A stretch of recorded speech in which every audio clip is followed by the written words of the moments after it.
ዳይቨርት ነው፣ ሌባ ነው፣ ሰርቆ የሚሰጠው እንጂ ከራሱ ማፍለቅ አይችልም። ፍጡር ነው።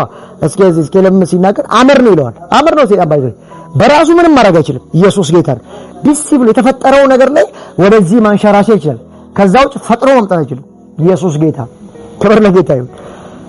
ኢየሱስ ጌታ ነው። ከዛ ባለፈ ቁጥር 14 ላይ ጠባቂ ኪሩብ ሆነ ተቀብተ ነበር።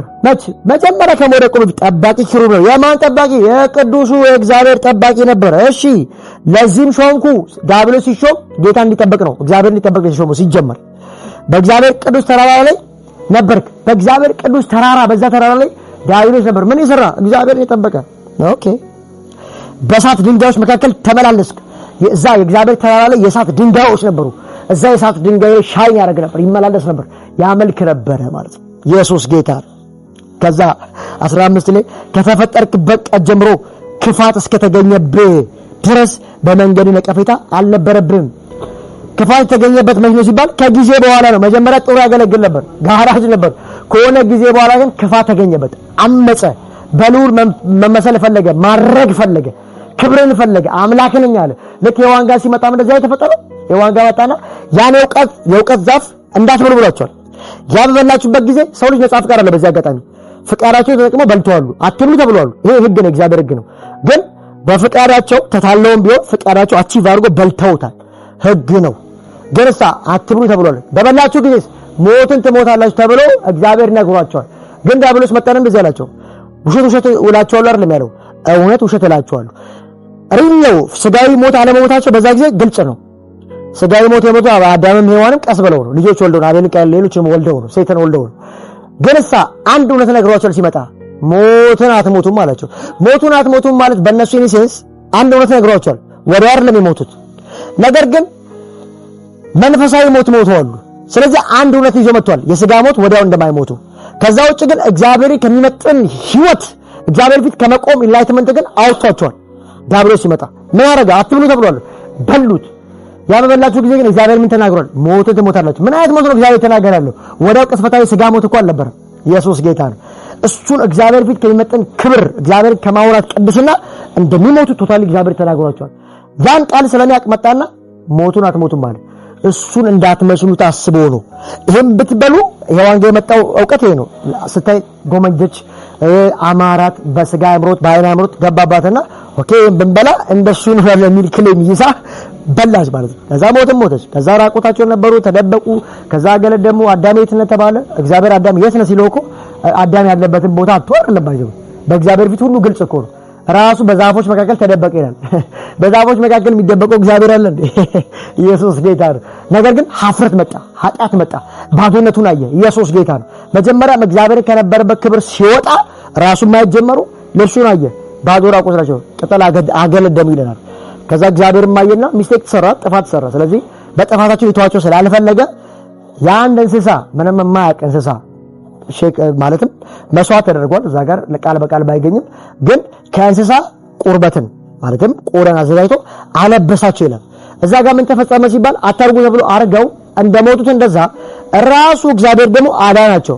ኢንሴንስ እዛ ጋር የፈሰሰው አንድ እንስሳ የሚያሳየን ክርስቶስ ኢየሱስ ነው። ስለሰሩት ኃጢአት ስለሰሩት በደል አንድ ደግሞ እነሱን የሚያድስ የነሱን ሀፍረትና ኃጢአት የሚሸፍን አንድ ኃጢአት ያላወቀ እንስሳ መስዋዕት ተደረገ። ኢየሱስ ጌታ እግዚአብሔር ራሱን መዳን የሚጨርሰው እግዚአብሔር ራሱን ያንቺን ጀነት የሰራው ኢየሱስ ጌታ ነው። አዲስ ኪዳን መጥቶ አይደለም አብርሃም ጋር ወንጌልን ለአብርሃም ሰበክ ይላል ገላትያ ምዕራፍ 3 ላይ። ልክ እንደዚሁ አዳም አጥፍቶ በተኮነነሳት መልሶ ኃጢአተኝነታቸውን ብቻውን የሚሸፍን ቆዳ ለበሳቸው፣ ካላቸው ሸፈናቸው። ያ ማለት ምን ማለት ነው? እኛንም በክርስቶስ ኢየሱስ እግዚአብሔር ራሱ አንጽቶ የእግዚአብሔር ልጅ አደረገን። ኢየሱስ ጌታ ነው። የእንስሳ የሚናገረው የክርስቶስ ኢየሱስን ቤዛነትና ለኛ የከፈለውን የሞት ዋጋ ይናገራል። ኢየሱስ ጌታ ነው። ስለዚህ መጣና አሳታቸው፣ ግን አትብሉ ተብሏል፣ በልተዋል። ስለዚህ ምንድነው ሲባል 17 ላይ ከተፈጠርክበት ቀን ጀምሮ ክፋት እስከተገኘበት ቀን ድረስ በመንገድ ነቀፌታ አልነበረም። የተፈጠረበት ጊዜ ነበር። ከዛ ጊዜ ጀምሮ ትክክለኛ እግዚአብሔርን ያመልከው ነበር፣ ይፈልገው ነበር፣ ግንስ ጥፋት አልተገኘበትም። አንድ ቀን ግን ታበየ፣ ከልዑል በላይ መሆን ፈለገ፣ ማድረግ ፈለገ። የዛኔ ወረደ። ኢየሱስ ጌታ።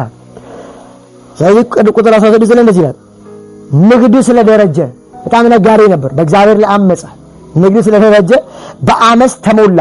አመፀኛው ነው ዲያብሎስ። ኦኬ ኃጢአትም ሰራ። ንግዱ ትርፋማ አደረገው። ከዛ በኋላ በአመፅ ተሞላ። ከዛ በኋላ ኃጢአትን ሰራ በእግዚአብሔር ሳያስበው ወረደ ከስፍራው ከዙፋኑ ከነበረበት ሂራርኪ ወድቆ የኛ መረገጫ ሆነ ማለት። አሁን ስሙን ሲጠራበት ከያንዳንዱ ሰው እየጮኸ ይወጣል ኢየሱስ ጌታ ነው። ስልጣን ለኔ ከሱ የተሻለ ስልጣን ያለኛው ኢየሱስ በማን ሲባል በክርስቶስ። ለምን ሲባል ከሱ የሚወጣው ይላል እሱ ራስን ይቀጠቅጣል አንተ ሰኮናው። ልክ እዛ ዘፍጥረት ምዕራፍ 3 ላይ የተነገረ ትንቢት አለ። ልክ እባቡ ኃጢአትን በሰራበት እግዚአብሔር መጥቶ እባቡ ላይ ረገመው። ሴቷንም ወንዱንም ሲራገም ታያላችሁ። ጋር ምን ያደርግማ ሲባል እባቡን ከሷ የሚወጣው በሷርና ኃጢአት የገባው በሴት ልጅ ደግሞ በኩል መጥቶ ኃጢአትን ከኃጢአት ነፃ የሚያወጣን ደግሞ አንድ እንደመጣ ይተናገረ ነበር። ከሷ የሚወጣው ራስን ይቀጠቅጣል ማለት የክርስቶስ ኢየሱስን ከማርያም መምጣቱን የተናገረ ኢየሱስ ጌታ። በየትኛው ዘመን በየትኛው ጊዜ ነው ሰይጣን አያውቅም እንጂ የዛኔ ትንቢት ሰምቷል። ከዛ ጊዜ ጀምሮ ዘጸአት ምዕራፍ 1 ላይ የሚናገር ነበር። እነ ሙሴን ያስገድል ነበር። ለምን በቃ የሆነ መሲህ ከሴቶች ከብርሃን ሴቶች እንደሚመጣና ነፃ እንደሚያወጣቸው ያውቅ ነበር። ኢንፎርሜሽን ነበረው። ከዛም ባለፈ እዚህ አዲስ ኪዳን ላይ ሄሮድስ የሚባለው ንጉስ አንድ ኢንፎርሜሽን ነበረው። ጠይባኖች ከምስራቅ መጡ መሲህ እንደተወለደ ሰማ። ከዛ በኋላ አጣራና ጥጠውት በዛ ሲሄዱ እግዚአብሔርን ፈርተው ከሁለት ዓመት በታች ያሉትን አስገድሏል። ለምን ሲባል ንጉስ መጣ። እስራኤልን የሚቤዥ የሚያከብር ስለመጣ ሊያጠፋ ፈልጎ ነበር፣ ግን አልቻለም። መልአኩ ተነሳ፣ ለዮሴፍ ነገረው።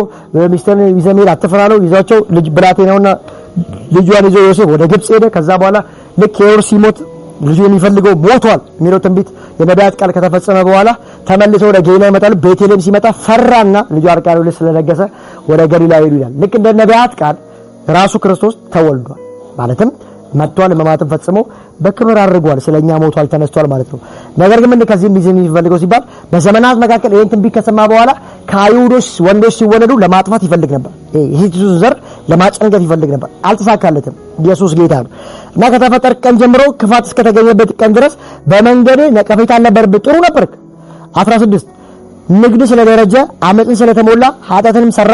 ስለዚህ ከእግዚአብሔር ተራራ በውርደት አሳደድኩ።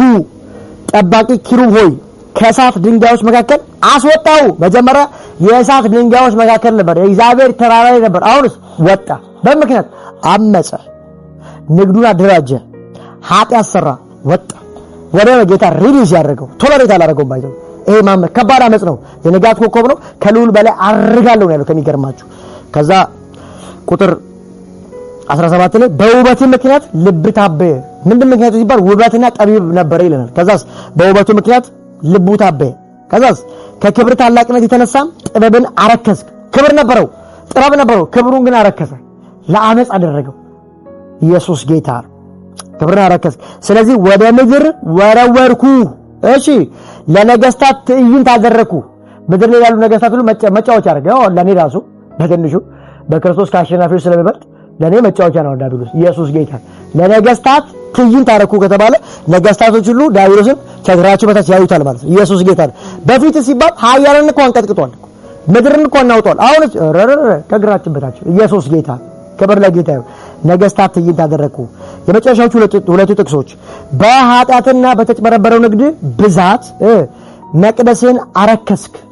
ጥሩ የአገልግሎት ስፍራ ነበረው፣ ያመልክ ነበረ እና አሁንስ አረከስክ። ስለዚህ እሳት ካንተ እንዲወጣ አደረኩ። እሳት እንደበቱ ላይ ነበረ፣ ኪሩብ ነበረ፣ እሳት ነበረ። በነ ሰምፔር፣ በነ ቶፓዚዮ፣ በነ አልማዝ፣ በነ መረግ የተዋበ ልብሶች ነበሩት በእግዚአብሔር ተራራ ላይ። ግን አረከሰው፣ ጥበቡን አረከሰው። ኢየሱስ ጌታ ነው። ስለዚህ ኃጢአትን በማጭበርበር ንግድ ብዛት መቅደስን አረከስክ። ስለዚህ እሳት ካንተ እንዲወጣ አደረኩ። እሳት ነበረ፣ ትንታግ ነበር ካንደበቱ። ግን እግዚአብሔር እሳቱን አወጣ፣ ተራ አደረገው ማለት ነው። ክቡር የነበረው ተራ አደረገው፣ ውበት የነበረው የተጣለ አደረገው።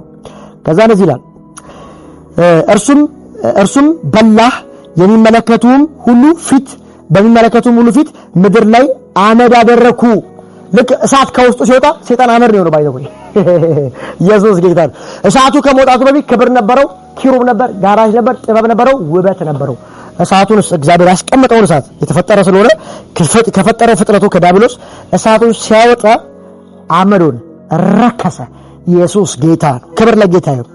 የሚያውቁን አሕዛብ ሁሉ ሁኔታን አስደንግጧቸው ሙሉ የዓለም ሕዝብ አስደነገጣቸውና መጨረሻ የሚያሳዝን ሆነ። ከእንግዲህ ህልውና የለህም፣ አመድ ነህ፣ ርካሽ ነህ፣ ወድቀሃል ብሎት ይናገረዋል ማለት ኢየሱስ ጌታ ነው። ይሄ አምልኮ ቀጣይ በአዲስ ኪዳን በደንብ ነው የምናየው። በአዲስ ኪዳንና አምልኮን በጣም ብዙ ስፍራዎች ላይ እናያለን። በሚቀጥለው ከብሉይ ኪዳንም በጣም ስፍራዎች ላይ አይተን አምልኮን እንዘጋለን። ዛሬ ትምህርቱ ምንድነው? አምልኮ የሚል ነበር። አምልኮ፣ ወርሺፕ፣ ዝማሬ፣ ቅኔ የሚሉትን ያዝ ነው። ስለ መላእክት እንዳሉ 7 አይነት እንዳሉ አይተናል። ከዛ ባለፈ መላእክትን ደግሞ ስለ ዲያብሎስ ስለወደቁትም ስላልወደቁትም አይተናል። በሚቀጥለው ግን ቀጥታ አምልኮና ምስጋናን አዲስ ኪዳን ላይ በደንብ እናያለን፣ ብሉይ ኪዳን ላይ እናያለንና አሁን የፕሮቴስታንት ወርሺፕ አምልኮ መጽሐፍ ቅዱሳዊ ነው አይደለም ብሎ ከዓለም ሙግት የሚያነሱ ጥያቄ የሚያነሱ ሰዎች ላይ በደንብ ሪፍሌክሽን እንሰጣለን ማለት ነው። ተባረኩ። ጸጋ ይብዛላችሁ።